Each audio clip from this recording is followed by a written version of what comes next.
Varias advocaciones dentro de las cofradías, pero en la zona continental solamente estas cofradías se puede decir que están dedicadas siempre a San Esteban. Es una cosa muy curiosa. Ahí creo que viene sí, un texto de Carlomagno, estas coniuraciones quas facium per sanctum Stephanum. Y es una cuestión verdaderamente curiosa, porque la primera cofradía que tenemos en España, la cofradía de, por lo menos en la parte continental.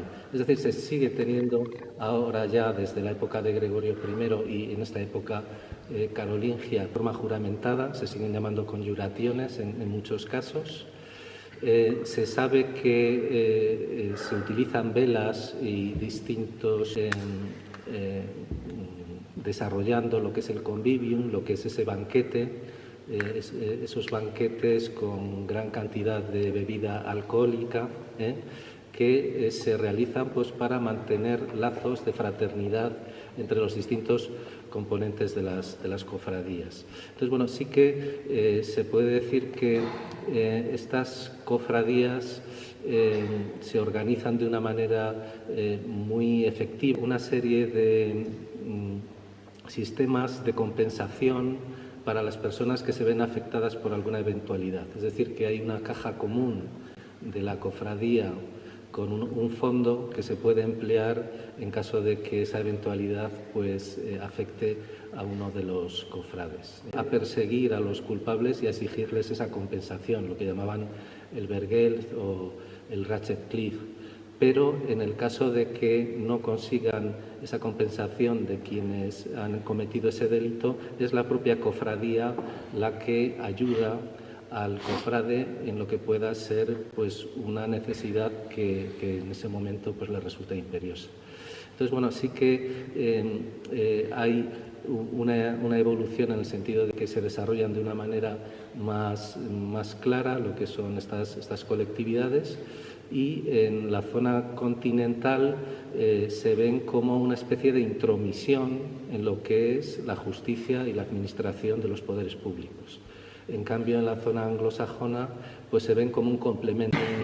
Se encuentran en los testimonios de esa época pues algunas prohibiciones, también por parte de las autoridades eclesiásticas se ve esa especie de recuerdo de lo que es la época pagana, y también no gusta en gran medida a algunos obispos que cuando se hacen esas celebraciones pues se llegue pues a algunos escándalos o algunas peleas o algunas algaradas con motivo de beber tanto y de esas celebraciones que hacen. De manera que bueno, ahí vemos por ejemplo alguna frase de Alcuino de York y sobre todo Ingmar de Reims pues sería uno de los obispos pues, que más persigue a esas cofradías en aquellos tiempos. Pero bueno, aunque hay esta especie de prohibiciones,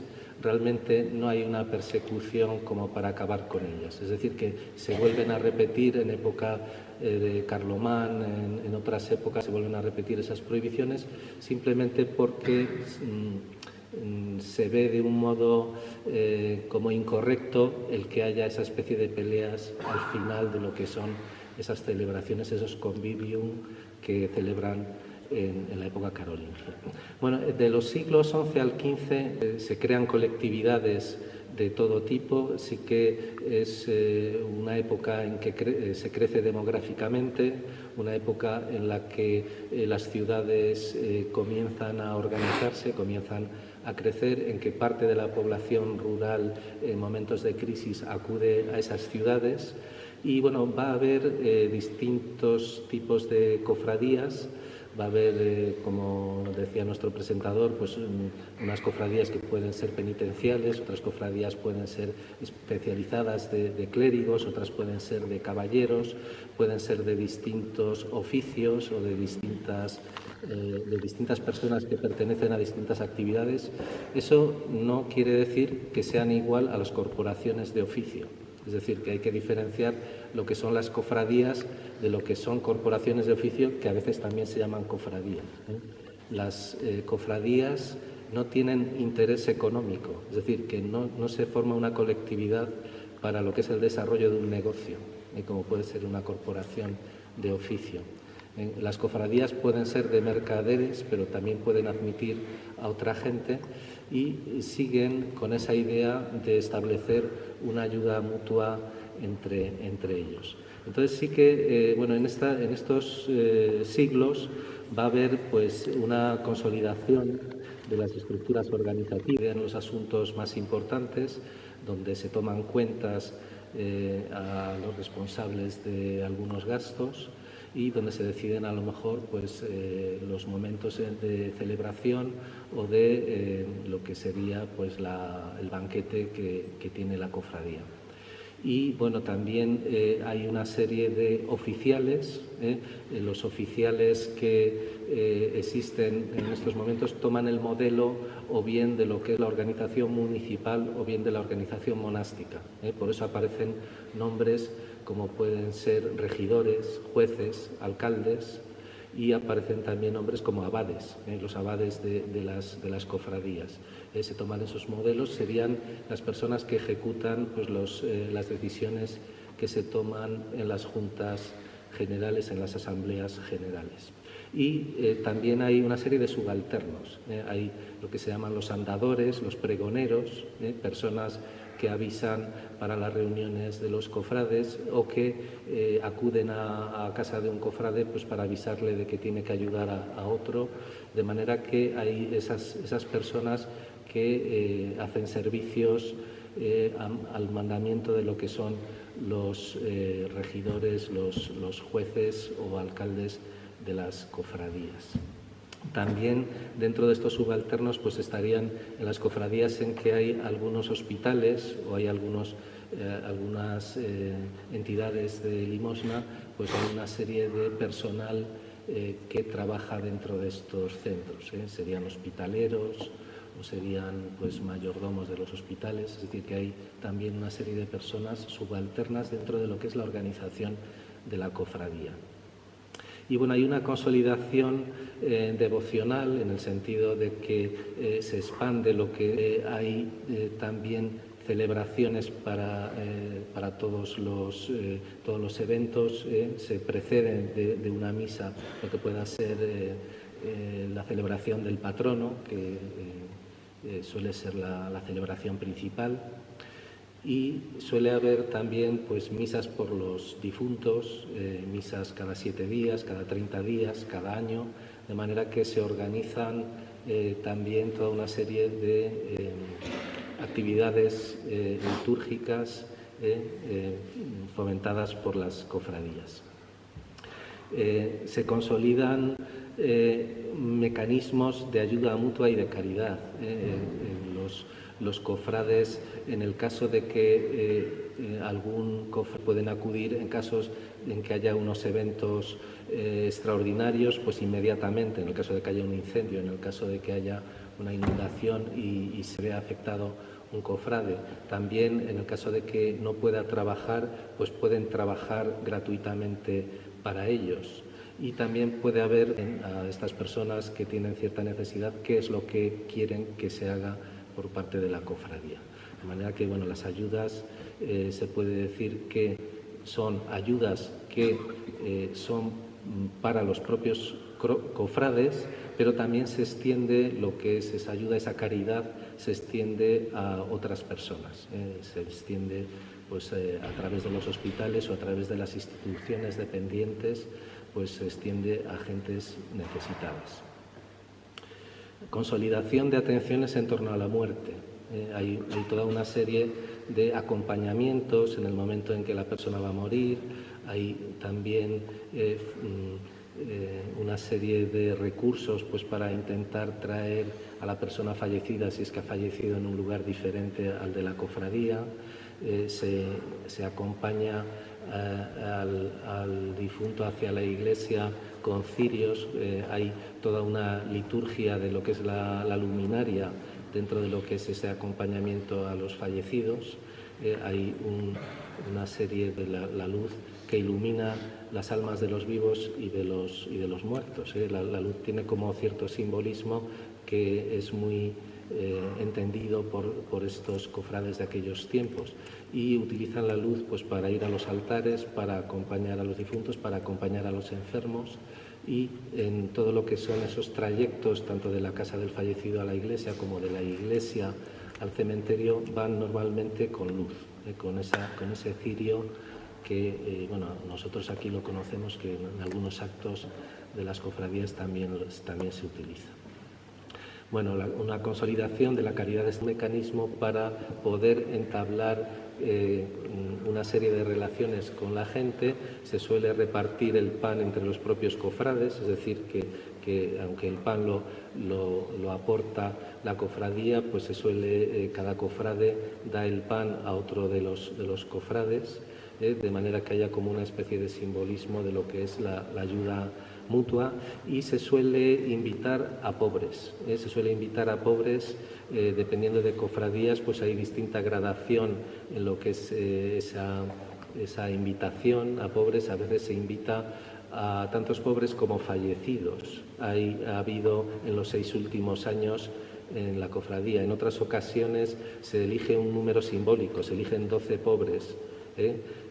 Las cofradías de Fromista, se puede decir que en Fromista pues ocurriría lo mismo, es decir, que no es un lugar diferente a otros en lo que es la formación y lo que son las ayudas mutuas y las distintas atenciones que se tienen entre los miembros de las distintas cofradías. Sí que quizás pues llama la atención que algunas devociones de las cofradías medievales tienen que ver con iglesias ya desaparecidas o iglesias que han venido a menos, iglesias que eran a lo mejor parroquiales en la época de la repoblación y que ya quedan lejos de lo que es el casco urbano, de manera que bueno, se mantienen los cultos gracias a esas cofradías. Me refiero, por ejemplo, a la cofradía de San Pedro.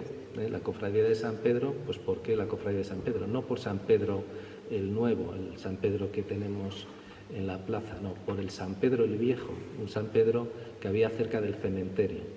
Entonces, en el momento en que esa iglesia deja de tener un uso habitual, pues se crean esas cofradías que mantienen el culto a esos lugares. La cofradía de ocasiones, pues incluso tardías, pues va a permanecer ese culto gracias a esas cofradías. Por ejemplo, la iglesia de San Miguel, pues también llegan a la iglesia de San Miguel pues para mantener el culto a ese patrono suyo.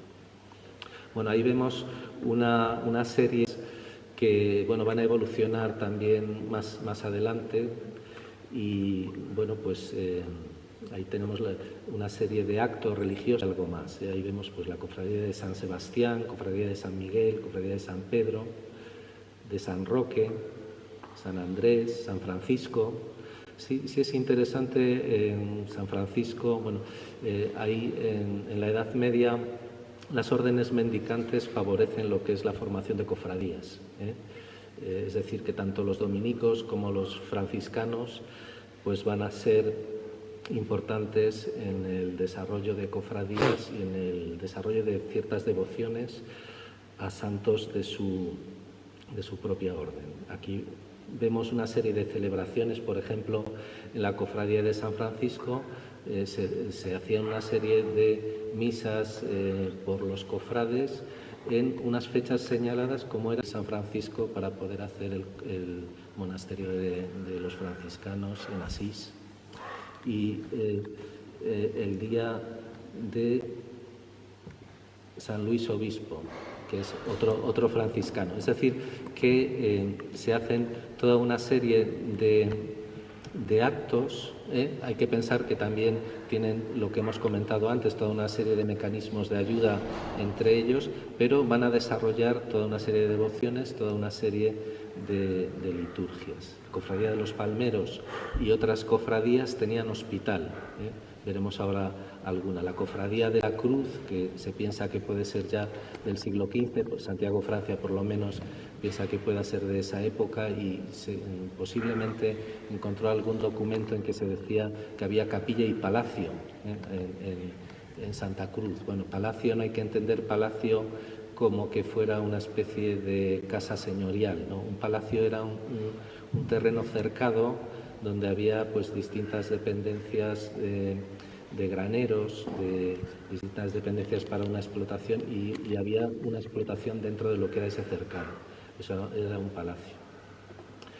Y bueno, las cofradías que son penitenciales, como la Cofradía de la Cruz, ya desarrollan lo que son procesiones, dan importancia tanto a lo que son actos en memoria de los difuntos como lo que son procesiones en unos días señalados. En concreto, la Cofradía de la Cruz pues tenía 3 procesiones: el Día de los Reyes, el Día del Jueves Santo y el Día de Pascua de Flores.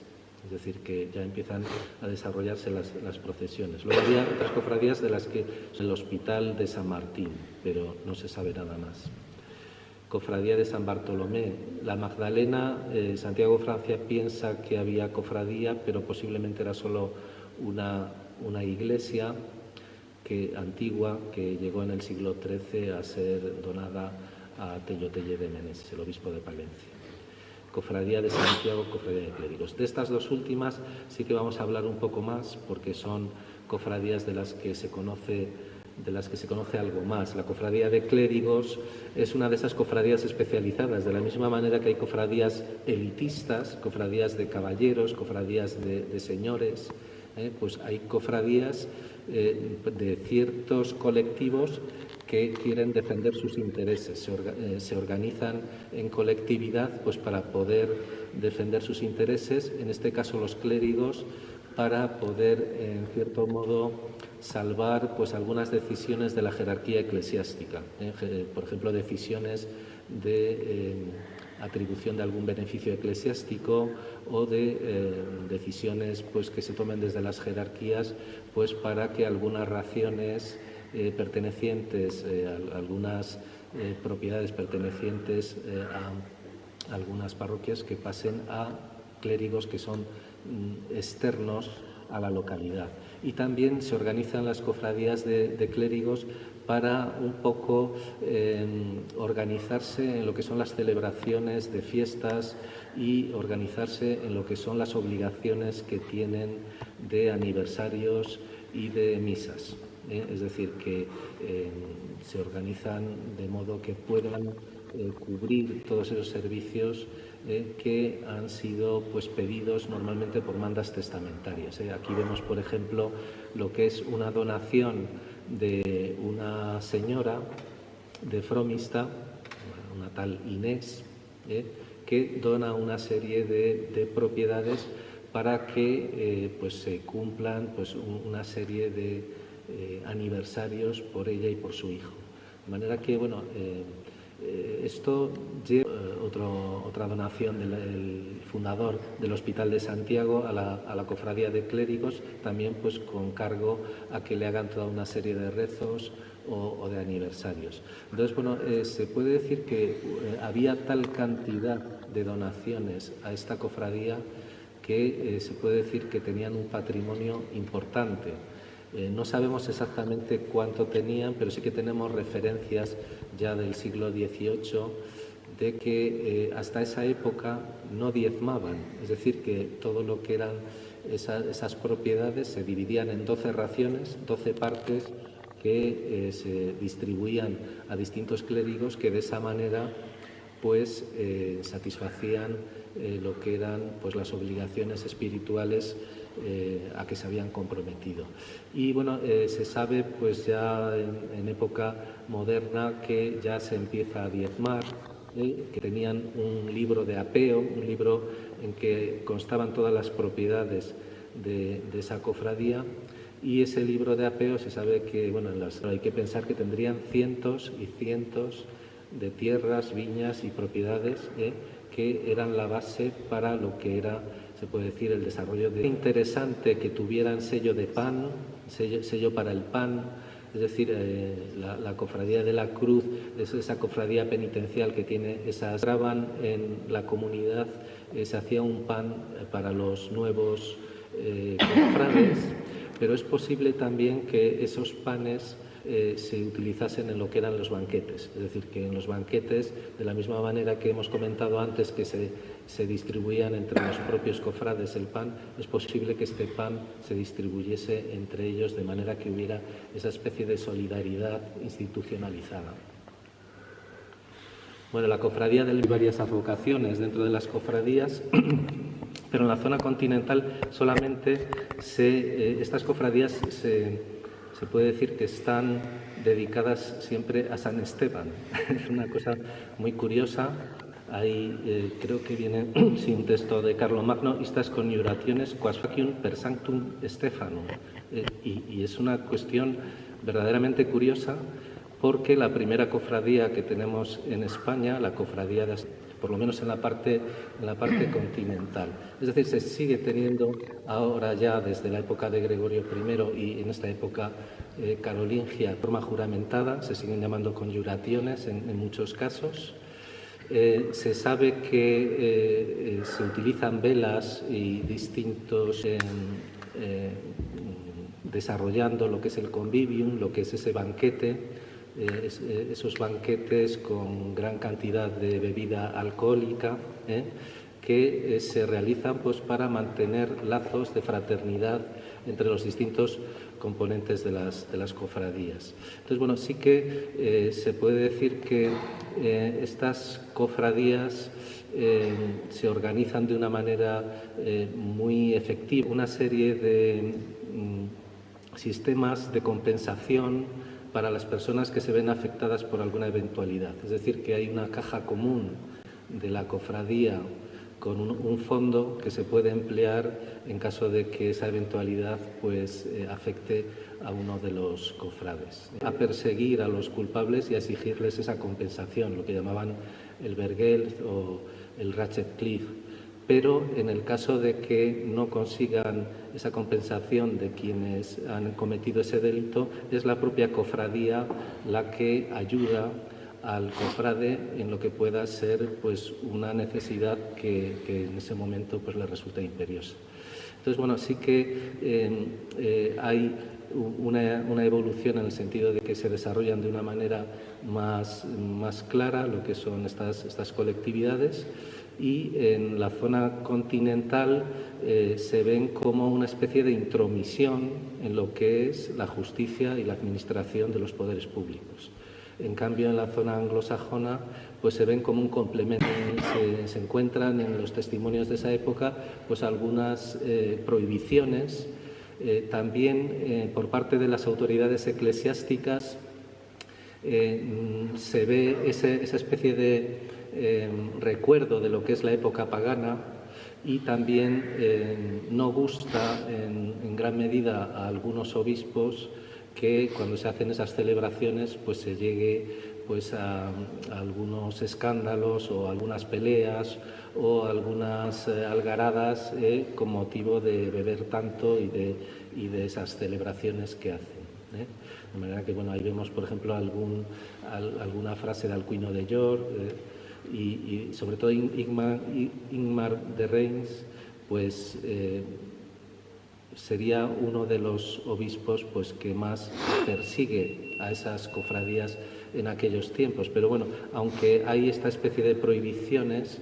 realmente no hay una persecución como para acabar con ellas. Es decir, que se vuelven a repetir en época de Carlomán, en otras épocas se vuelven a repetir esas prohibiciones, simplemente porque se ve de un modo como incorrecto el que haya esa especie de peleas al final de lo que son esas celebraciones, esos convivium que celebran en la época carolingia. Bueno, de los siglos XI al XV se crean colectividades de todo tipo, sí que es una época en que se crece demográficamente, una época en la que las ciudades comienzan a organizarse, comienzan a crecer, en que parte de la población rural en momentos de crisis acude a esas ciudades. Y bueno, va a haber distintos tipos de cofradías. Va a haber, como decía nuestro presentador, pues unas cofradías que pueden ser penitenciales, otras cofradías pueden ser especializadas de clérigos, otras pueden ser de caballeros, pueden ser de distintos oficios o de distintas personas que pertenecen a distintas actividades. Eso no quiere decir que sean igual a las corporaciones de oficio. Es decir, que hay que diferenciar lo que son las cofradías de lo que son corporaciones de oficio, que a veces también se llaman cofradías. Las cofradías no tienen interés económico, es decir, que no se forma una colectividad para lo que es el desarrollo de un negocio, como puede ser una corporación de oficio.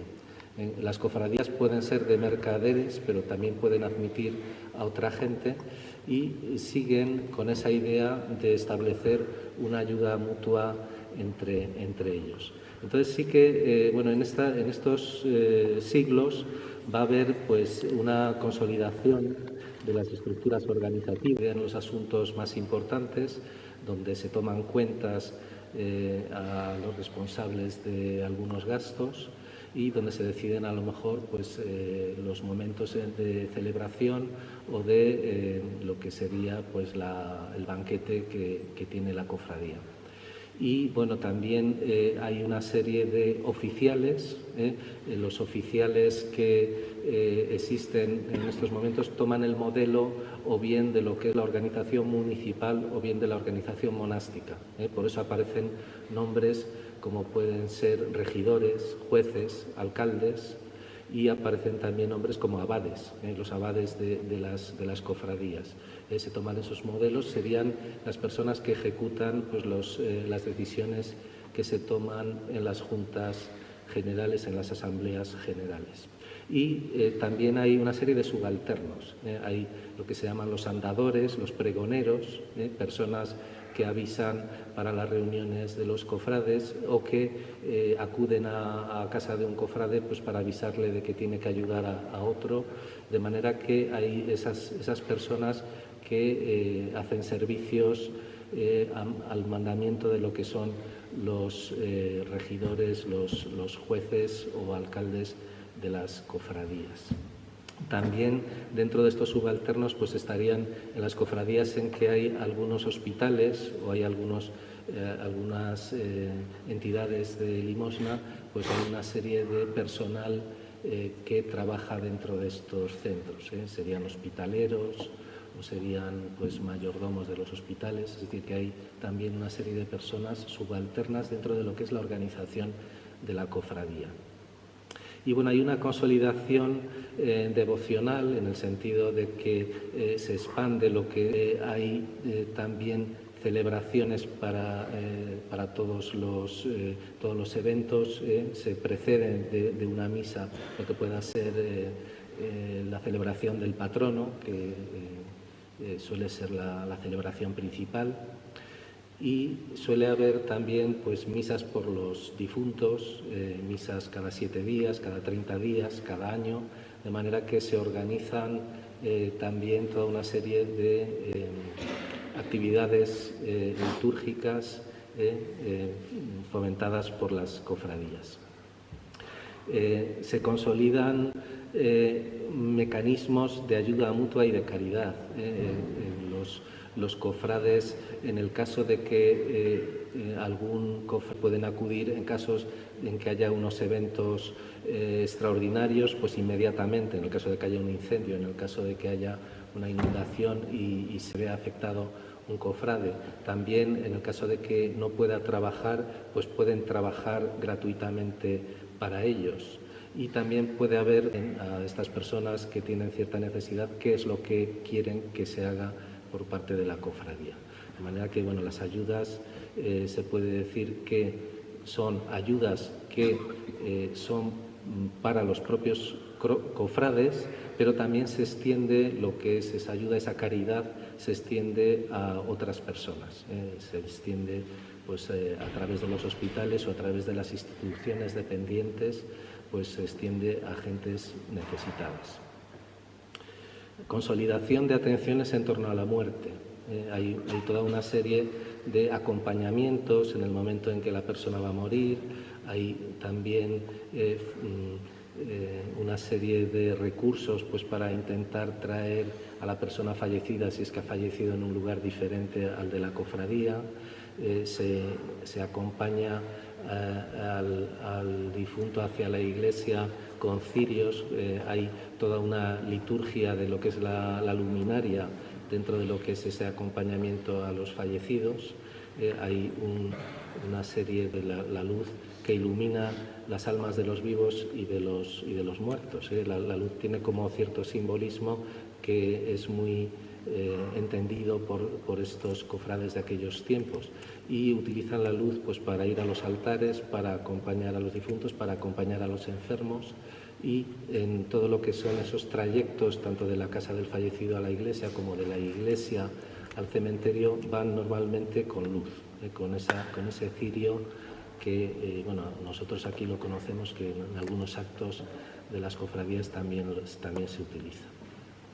Bueno, una consolidación de la caridad es un mecanismo para poder entablar una serie de relaciones con la gente. Se suele repartir el pan entre los propios cofrades, es decir, que aunque el pan lo aporta la cofradía, pues se suele, cada cofrade da el pan a otro de los cofrades, de manera que haya como una especie de simbolismo de lo que es la ayuda mutua, y se suele invitar a pobres. Dependiendo de cofradías, pues hay distinta gradación en lo que es esa invitación a pobres. A veces se invita a tantos pobres como fallecidos. Ha habido en los 6 últimos años en la cofradía. En otras ocasiones se elige un número simbólico, se eligen 12 pobres. Las cofradías de Fromista, se puede decir que en Fromista pues ocurriría lo mismo, es decir, que no es un lugar diferente a otros en lo que es la formación y lo que son las ayudas mutuas y las distintas atenciones que se tienen entre los miembros de las distintas cofradías. Sí que quizás pues llama la atención que algunas devociones de las cofradías medievales tienen que ver con iglesias ya desaparecidas o iglesias que han venido a menos, iglesias que eran a lo mejor parroquiales en la época de la repoblación y que ya quedan lejos de lo que es el casco urbano, de manera que bueno, se mantienen los cultos gracias a esas cofradías. Me refiero, por ejemplo, a la cofradía de San Pedro.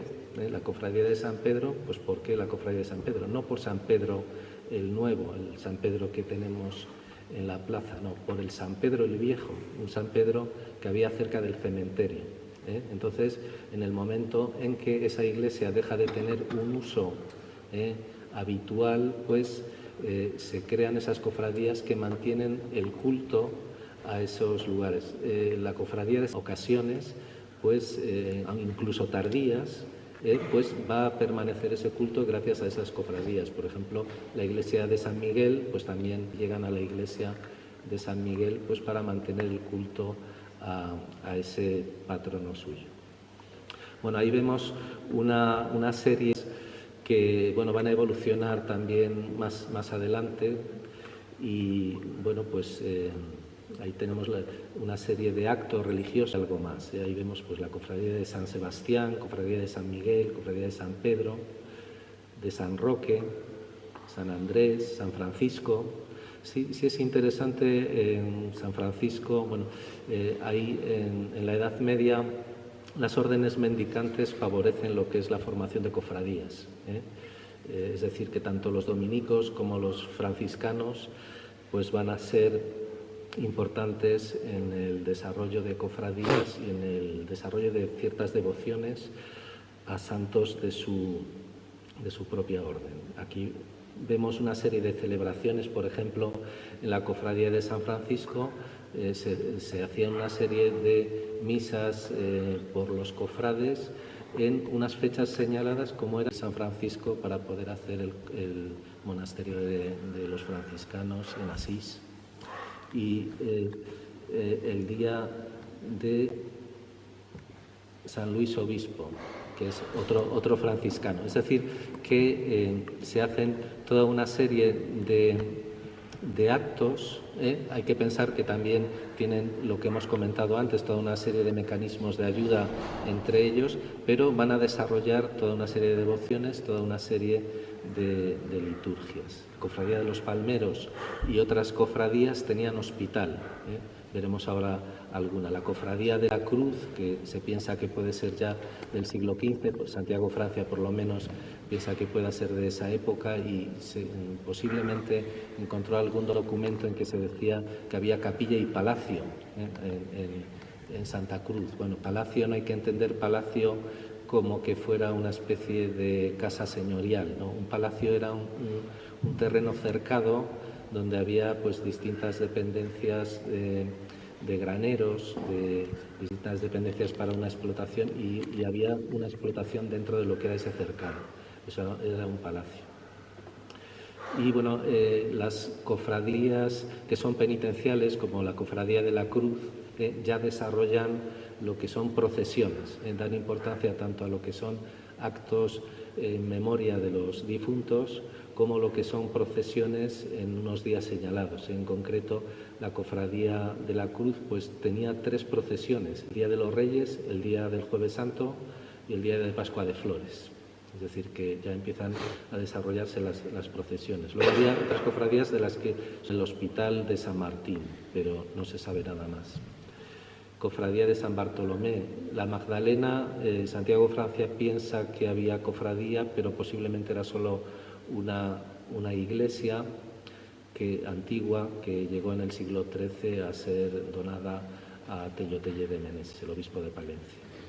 Cofradía de Santiago, Cofradía de Clérigos. De estas dos últimas sí que vamos a hablar un poco más porque son cofradías de las que se conoce algo más. La Cofradía de Clérigos es una de esas cofradías especializadas, de la misma manera que hay cofradías elitistas, cofradías de caballeros, cofradías de señores, pues hay cofradías de ciertos colectivos que quieren defender sus intereses, se organizan en colectividad pues para poder defender sus intereses, en este caso los clérigos, para poder, en cierto modo, salvar pues algunas decisiones de la jerarquía eclesiástica, por ejemplo, decisiones de atribución de algún beneficio eclesiástico o de decisiones pues que se tomen desde las jerarquías pues para que algunas raciones pertenecientes, algunas propiedades pertenecientes a algunas parroquias que pasen a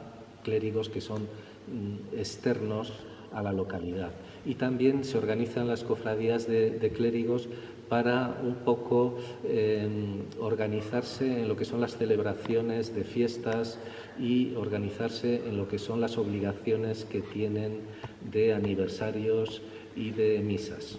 Es decir, que se organizan de modo que puedan cubrir todos esos servicios que han sido pues pedidos normalmente por mandas testamentarias. Aquí vemos, por ejemplo, lo que es una donación de una señora de Fromista, una tal Inés, que dona una serie de propiedades para que pues se cumplan pues una serie de aniversarios por ella y por su hijo. De manera que, bueno, esto lleva otra donación del fundador del Hospital de Santiago a la Cofradía de Clérigos, también pues con cargo a que le hagan toda una serie de rezos o de aniversarios. Entonces, bueno, se puede decir que había tal cantidad de donaciones a esta cofradía que se puede decir que tenían un patrimonio importante. No sabemos exactamente cuánto tenían, pero sí que tenemos referencias ya del siglo XVIII de que hasta esa época no diezmaban, es decir, que todo lo que eran esas propiedades se dividían en 12 raciones, 12 partes que se distribuían a distintos clérigos que de esa manera pues satisfacían lo que eran pues las obligaciones espirituales a que se habían comprometido.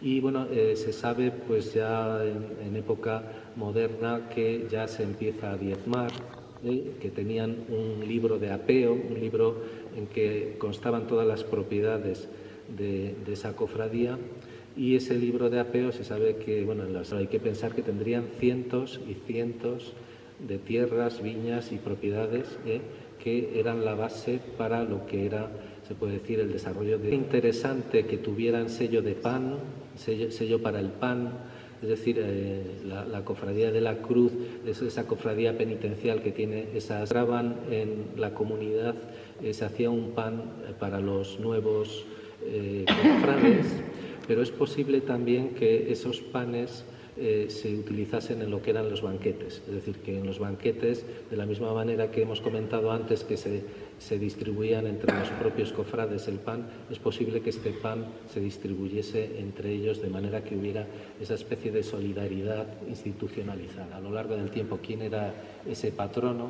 Hubo varios conflictos. Durante 50 años aproximadamente hubo un conflicto entre los Brasa y Bernardo Orense Colmenares, que finalmente se decidió que era el legítimo patrono del centro.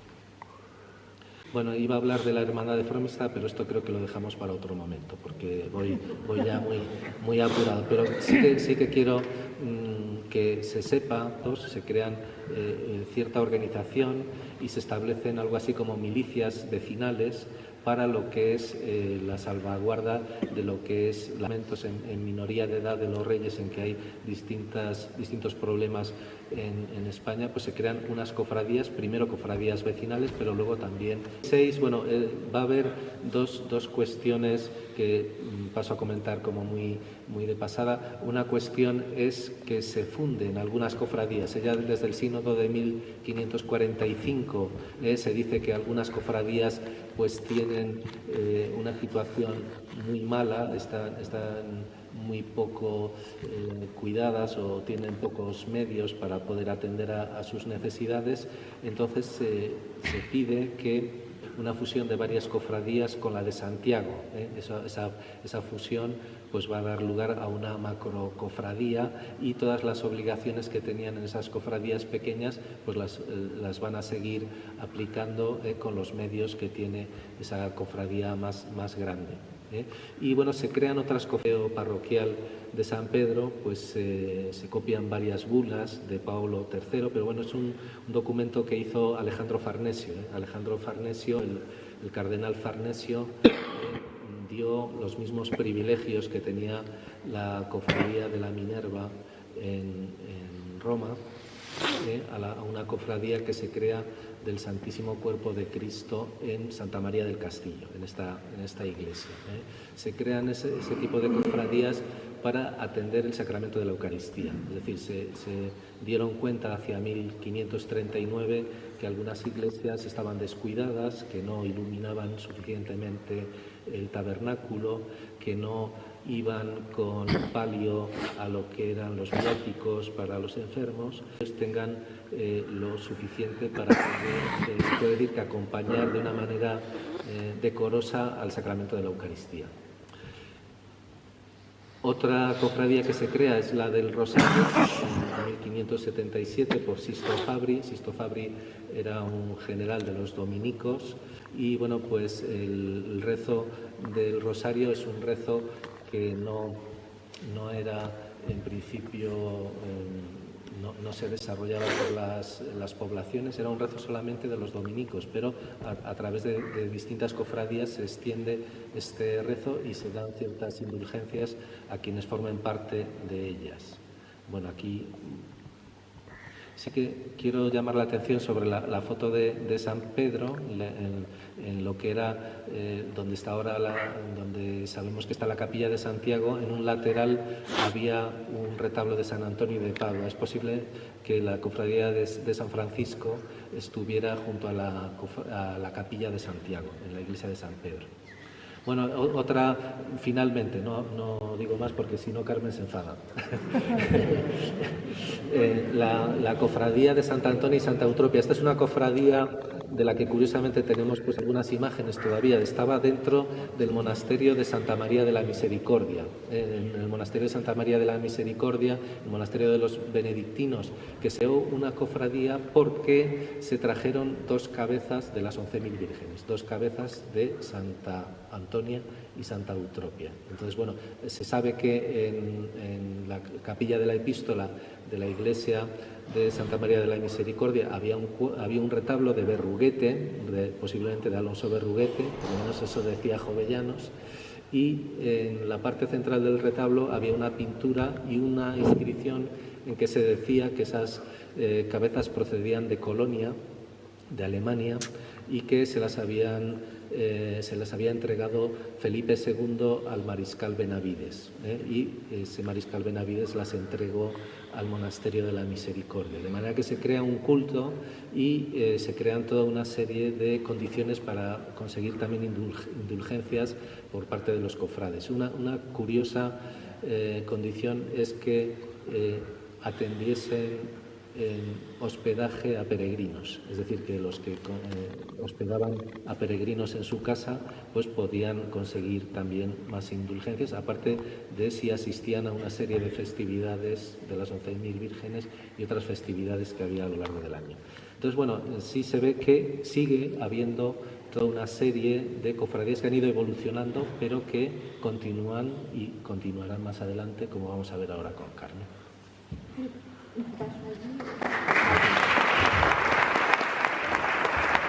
Hice hace años al Congreso de Palencia y que, bueno, espero que os resulte interesante. Todos estos datos que aparecen en esta ponencia están tomados de los libros parroquiales de la parroquia de San Pedro, con lo cual, si alguno tenéis interés en profundizar sobre ellos, están ahora depositados en el archivo diocesano. Entonces, todos los datos que tengo, supongo que habría más cofradías, pero me ciño a lo que yo me he encontrado. Entonces, ya con una población aproximadamente de 1.700 habitantes, con 4 parroquias: San Pedro, San Martín, Nuestra Señora del Castillo y la Ermita del Otero. Y 2 de ellas se podría distinguir en 2 tipos. Una, las más populares a nivel provincial y nacional, y otras las de carácter local. En el primer grupo, algo, pero bueno, son con las que yo me he encontrado. Entonces, en la iglesia de San Pedro tendríamos constancia de la Cofradía de la Cruz, una Cofradía de las Ánimas, una Cofradía del Santísimo y una Cofradía de San Francisco, que continuaría con la andadura de siglos anteriores. En la iglesia de San Martín, teniendo en cuenta que los libros parroquiales son de San Pedro, se hace mención de otra Cofradía de las Ánimas, la Cofradía del Santísimo Milagro, y una posible Cofradía de la Señora de la Misericordia y Cofradía de las Ánimas. Por lo tanto, habría una, como veremos, 3 cofradías de las ánimas, una por cada una de las parroquias. En el segundo grupo, que sería bajo una advocación de cultos locales, tendríamos Nuestra Señora del Otero, que ya en esos siglos tendría su vigor, nada de ella. Y luego la de Santísimo de Milagro, que es la que has puesto antes, Santi, sobre el culto a la patena. Todas estas advocaciones se encontraban dentro de la religiosidad de la época, entonces se sigue la misma moda que podían seguir los pueblos que tenemos alrededor o el resto de la provincia. Así, por ejemplo, uniendo a lo que ha dicho Santi antes de la advocación del Rosario, Pío V consagra el 7 de octubre, aniversario de la batalla de Lepanto, a Nuestra Señora de la Victoria. Gregorio XIII lo sustituye por Nuestra Señora del Rosario. León XIII consagra octubre al Rosario. El rosario es la principal devoción mariana propiciada, como has dicho antes, por los dominicos, con lo cual se establece una religiosidad profunda al rosario en toda la península. Respecto a las ánimas, irían alivio a través de los sufragios de los fieles, especialmente con misas. Se extendió el punto rápidamente por toda la cristiandad. La Iglesia favoreció la creación de cofradías con sede en las parroquias para su mejor control. Por eso nos encontramos con 3 cofradías en Fromista. El nudo devocional de la Iglesia postidentina son los cultos a las ánimas, el Santo Sacramento y el Rosario, para frenar todas las posteriores reformas. Proliferan tratadistas usando el temor a las llamas del purgatorio de los feligreses que querían salvar su alma. tratados como Gritos del Purgatorio y medios para callarlos, de José Boneto y La Plana, del siglo XVIII, fue muy popular. Se animaba a incrementar las mandas testamentarias a la Iglesia como único modo que tenía el alma purgante para que su familia le salvase con misas, oraciones y, al ser salvada, intercediera desde el cielo por ellos. A ellos se añaden cuadros, representaciones, etc. Todas estas cofradías, ahora vamos a ir analizando distintos aspectos de las cofradías de Fromista.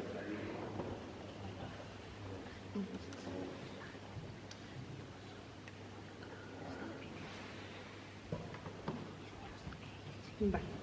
Así, por ejemplo, vamos a analizar primero cómo era el acceso a estas cofradías.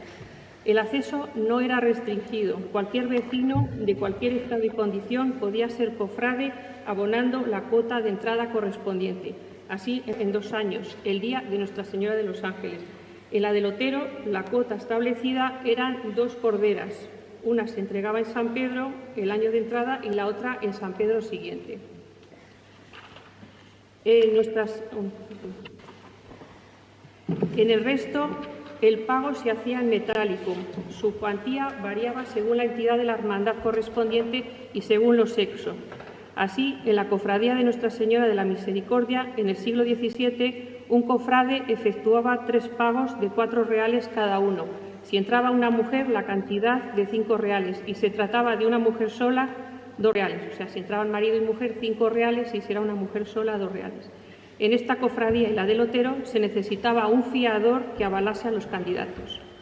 Un caso particular es la de las ánimas, en la que el número de miembros, según las ordenanzas, según sus estatutos, no podía sobrepasar los 30 seglares y 6 eclesiásticos. La entrada solo se solicitaría cuando por fallecimiento de un cofrade quedare una vacante, teniendo preferencia el hijo del hermano que faltase. La admisión se sometía al voto de todos los miembros. La entrada ascendía a 18 reales pagaderos en 3 años y 1 libra de cera.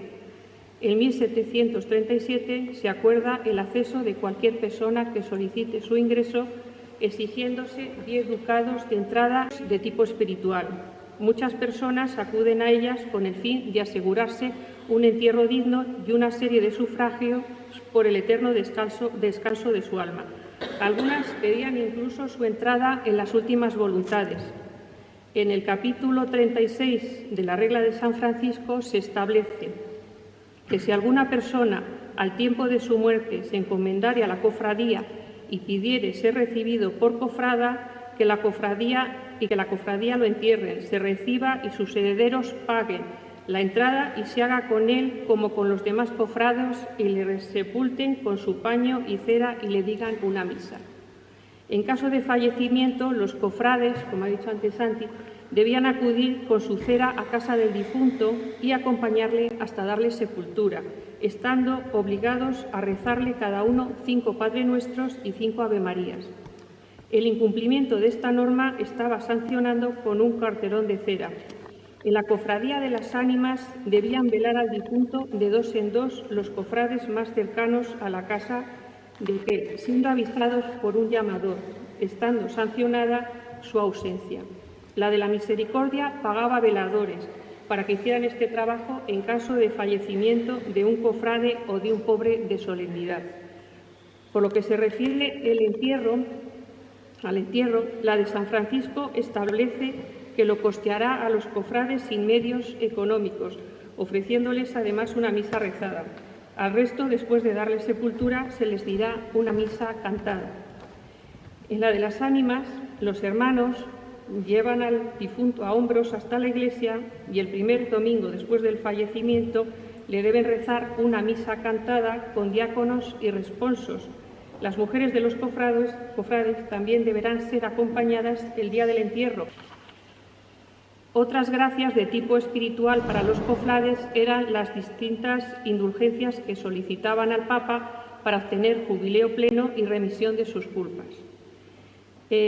¿Por qué surgen estas hermandades? ¿Qué fines pretenden? Enlazando con lo anterior, nacieron con fines eminentemente piadosos, desempeñando una función benéfica o asistencial, figurando entre sus atribuciones socorrer a los pobres de la parroquia, Sin embargo, solo en la Misericordia, la Cofradía de la Misericordia, se constata la entrega anual y regular de una limosna o libranza a los necesitados.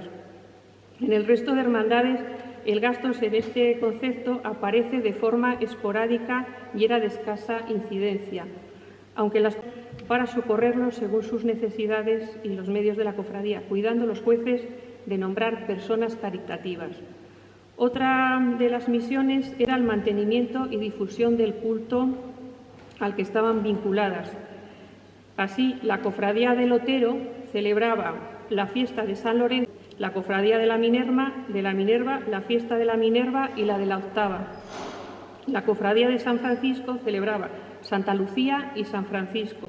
La Cofradía de la Misericordia, Nuestra Señora de Agosto. Las fiestas tenían dos vertientes, una vertiente religiosa y otra profana, no pudiendo desligarse la una de la otra. Estas celebraciones servían para reunir a los cofrades cuya asistencia era obligatoria. Los actos comenzaban el día antes de la fiesta con las vísperas, en las que se oficiaba una misa y se daba una colación a los cofrades, o sea, sigue siendo prácticamente lo que ha llegado a nuestros días, y capitulares que consistían en el reparto de confitura, avellana y vino. Era frecuente hacer una hoguera a la puerta de la iglesia. El día de la fiesta se ofrecía una misa cantada a la que se traía un predicador para decir el sermón, precedida de una procesión con danzantes y tamborilero, actos a los que acudían todos los cofrades con su cera.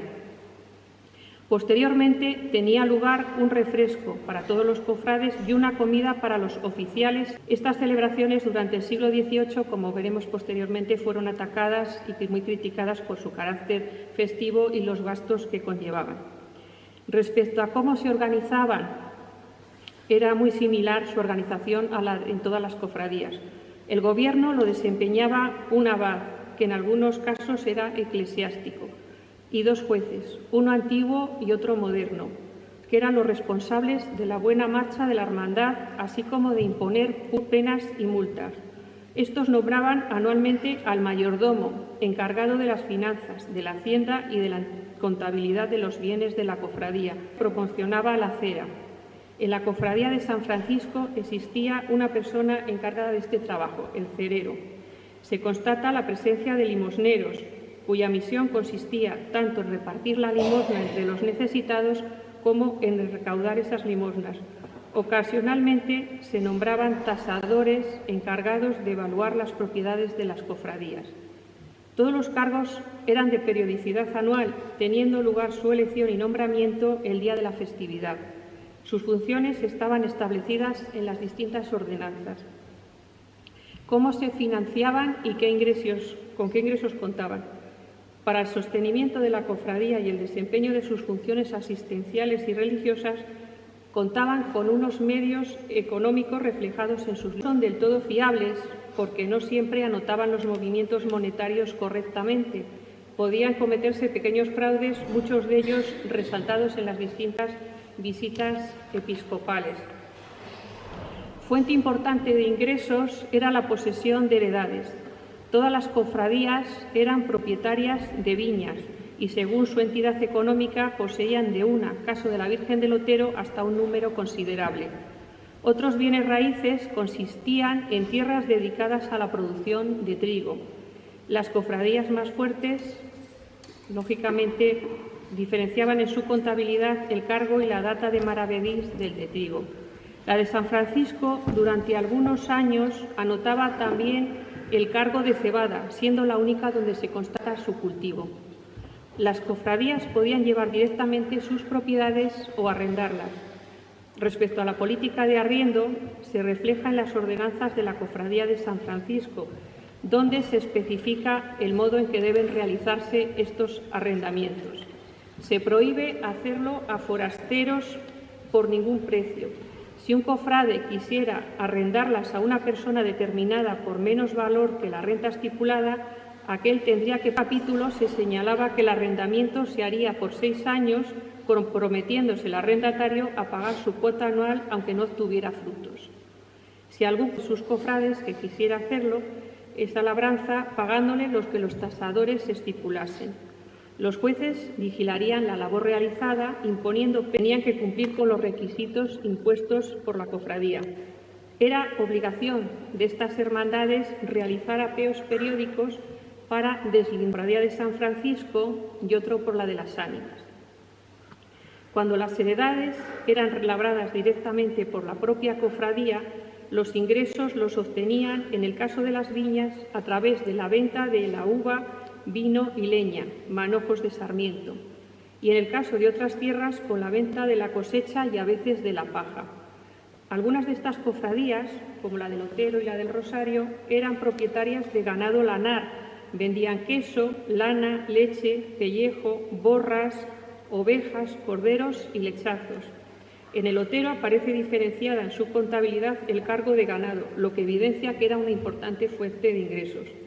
Las cuotas de entrada de los nuevos cofrades suponían otra fuente de ingresos cuya cuantía variaba en función de su poco entrada.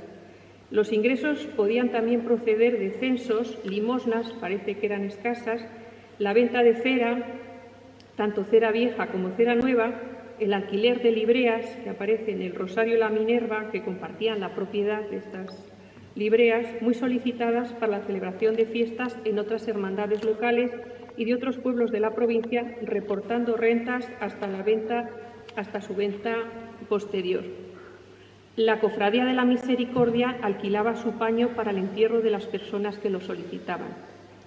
Una vez vistos los ingresos, propiedades, vamos a ver cómo las cofradías gastaban esos ingresos.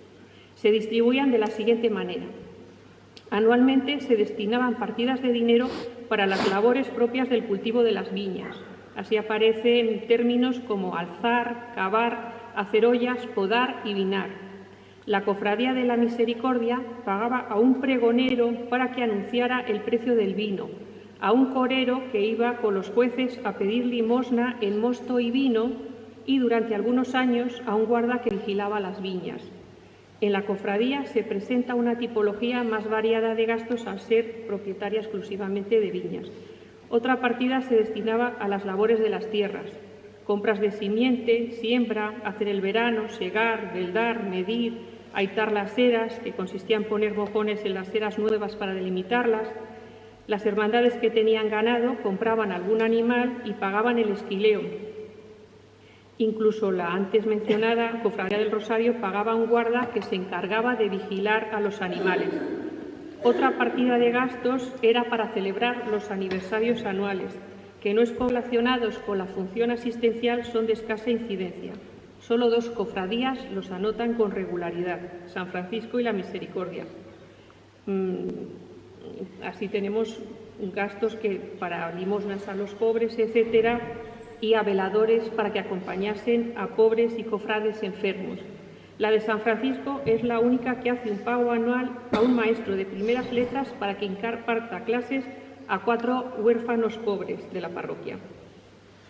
Y luego, por otra parte, las advocaciones llevaban gastos como la compra de cera, incienso, aceite, estampas, insignias, estandartes, paños y velos para el altar, así como los posteriores reparos, etc.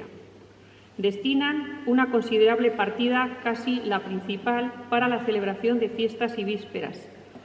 Así, los gastos se reparten entre colaciones y manojos para la hoguera, ceras, predicador, tamborilero, danzantes, refrescos, comida y cena para el día de la función. En los capítulos 21 y 22 de la Cofradía de San Francisco se recoge que el día del Santo se dé comida a costa de la cofradía, yendo todos los cofrades que lo deseen al lugar donde tengan costumbre reunirse y escoten para la cofradía la mayoría de los gastos, que también pagará la colación de las vísperas, gastando lo que los jueces les pareciere suficiente. En realidad eran las cofradías las que corrían con todos los gastos, gastos que durante el siglo XVII fueron aceptados por los distintos obispos, etcétera, sin ningún problema, pero a mediados del XVIII empiezan a ser considerados excesivos. En sus visitas periódicas a las parroquias reiteraban hasta la saciedad la moderación y la supresión, si era necesario, de refrescos y comidas, recomendando, o mejor dicho, ordenando, abades y jueces que se ciñeran más a los fines piadosos y a la difusión del culto para los que habían sido creadas las cofradías. Trento había concedido facultad a los obispos para visitar y examinar las cuentas de las cofradías, pudiendo extinguirlas si su actuación no correspondiera, o de los obispos sobre las cofradías. Don Andrés de Bustamante, obispo palentino de mediados del siglo XVIII, inicia una política económica acorde con lo imperante en esa época, de restricción de gastos relacionados con el aspecto profano del culto religioso. Considera esencial que todas las cofradías de Fromista tengan ordenanzas propias, obligando a las que carezcan de ellas a hacerlas en un plazo de tiempo señalado para su posterior aprobación bajo penas pecuniarias. Esta petición la hizo en repetidas ocasiones, pues las que no las tenían iban dando largas. Les ordenaba copiar en sus respectivos libros los capítulos que en materia económica contenía el libro de la Cofradía de la Veracruz para su estricto cumplimiento. En la visita de 1768, ese obispo Bustamante ordena que la Cofradía de San Francisco, aduciendo que como no cumplen en sus constituciones, debe nombrar 2 jueces, uno secular y otro eclesiástico, como limosneros que cuidarán y acudirán a socorrer a los pobres, enfermos y a gran número de necesitados. Mandando el abad la copia de los capítulos de la Veracruz, que la pone como ejemplo de, a cada individuo un cuartillo de vino, el pan correspondiente y media libra de higos, pero si en las demás fundadas en esa villa fuere costumbre o avellanas, bien entendido que ha de ser de una sola especie, prohibiendo el obispo celebrar otra función a lo largo del año. A pesar de la insistencia del obispo y sus sucesores, siguieron anotando los mismos gastos y celebrando las fiestas que tenían costumbre, o sea, no hicieron absolutamente caso. Por ello, tras conocer a días, en ellas se ven qué cofradías hay, las fiestas que celebran al año, el dinero que ingresan y cuándo se gastan. Y se aprecia que lo que entra se lo gastan en la fiesta, con lo cual se quedan todos los años a cero. Y aquí es donde se aparecen 3 cofradías de las ánimas, que es donde localiza una en cada parroquia, y se aprecia que las cofradías de las ánimas son las que más dinero ingresan, o sea, que deberían ser las que más fieles tenían, pero también eran las que más gastaban. Controlar, lógicamente, pues, los gastos, controlar si alguna cofradía se formase, pues tener un control absoluto sobre todos, ya pues remachar con lo que hemos visto. En Fromista había bastantes cofradías, me gustaría encontrar datos sobre más. Esto el ánimo de seguir investigando y tener más datos. De todas maneras, yo esto se lo voy a dar a Javier y que si quiere que lo cuelgue de la página de la cofradía y sea accesible a todos vosotros. Y yo creo que nada más, porque ya en el siglo XIX y XX yo ya no.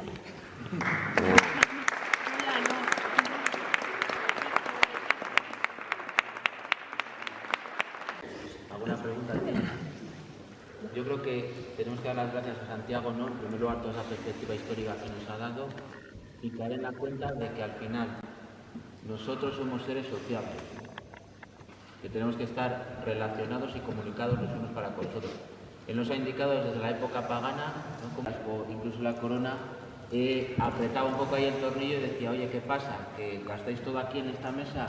¿No? Entonces, importancia de la mesa, ¿no? Pero también importancia de que alrededor de la mesa a veces falta algún hermano, ¿no? Por eso son, pues veíamos, ¿no? Gastos de cera, pues de preocupación de los necesitados, de que había una cofradía especialmente Misericordia, me parece que era, que se preocupaba, ¿no? Entonces, que nos demos cuenta, ¿no? Importancia de las cofradías para todo este tejido social que vivimos, ¿vale? Nuestra cultura, que tenéis que seguir manteniéndola, ¿no? Gracias a estos ponentes que han venido, ¿no? Mari Carmen y Santiago, gracias a Javier por habernos convocado en este día que comenzamos y gracias a todos ustedes pues, por haber participado, ¿vale? Le pido a Fernando que le dé a los ponentes.